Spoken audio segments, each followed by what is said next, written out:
ফকিৰাম সমষ্টি অনিবাৰ্য আমি উদ্ধাৰ কৰিব লাগিব, কাৰণ যিজন ৰানিং MCLA আছে অৰূপ কুমাৰ ৰে, তেখেতে কিছুদিন পূৰ্বে এটা মন্তব্য দিছিল ছ'চিয়েল মিডিয়াত, আমি মিডিয়াত এটা বাইট দিছিলেহি যে অসমত মুছলমানৰ দপদপনি নচলিব। গতিকে আমি মুছলমানসকলক আমি কৈছোঁ যে যদি মুছলমানৰ গাত সঁচা তেজ আছে, যদি মুছলমানৰ আত্মসন্মান আছে, যদি মুছলমানৰ মনত জেদ ভাৱ আছে, তেতিয়াহ'লে আমি অৰূপ দেক এই ফকিৰাম সমষ্টিৰ পৰা ওপৰাই আমি কোকৰাঝাৰ টাউনৰ সিপাৰে পেলাই দিয়ে। গতিকে তেওঁ আৰু ইয়াতে আশা কৰি লাভ নাই, তেওঁক আমি জিকাৰ কোনোভাৱে আমি সুযোগ নিদিওঁ। কাৰণ যোৱাবাৰ আমাৰ মুছলমান মানুহে তেওঁক তলে তলে ছাপোৰ্ট কৰি তেওঁক জয়লাভ কৰাৰ ৰাস্তা সুফল কৰি দিছিলে। গতিকে তেওঁক আৰু আমি এইবাৰ স্থান নিদিওঁ।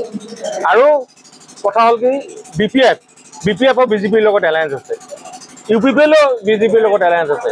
গতিকে সেই অনুপাতে আমি আশা কৰোঁ যে কোনো সংখ্যালঘুৰ ভোট এইবাৰ UPPLতো নাযাব, BPFত নাযাব আৰু BJPতো নাযায়।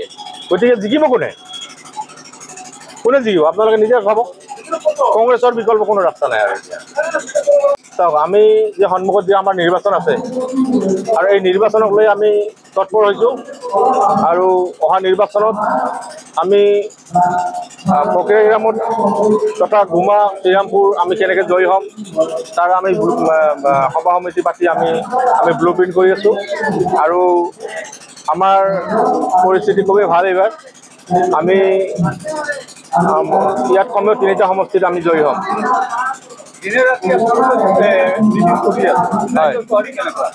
ৰাইজৰ সঁহাৰি মানে সম্পূৰ্ণভাৱে অভূতপূৰ্ব সঁহাৰি।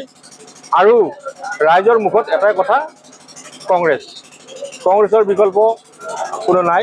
গতিকে এইবাৰ ৰাইজে কংগ্ৰেছক আদৰি ল'ব আৰু BTADত আমি কংগ্ৰেছৰ MCLA আমি বহাব পাৰিম।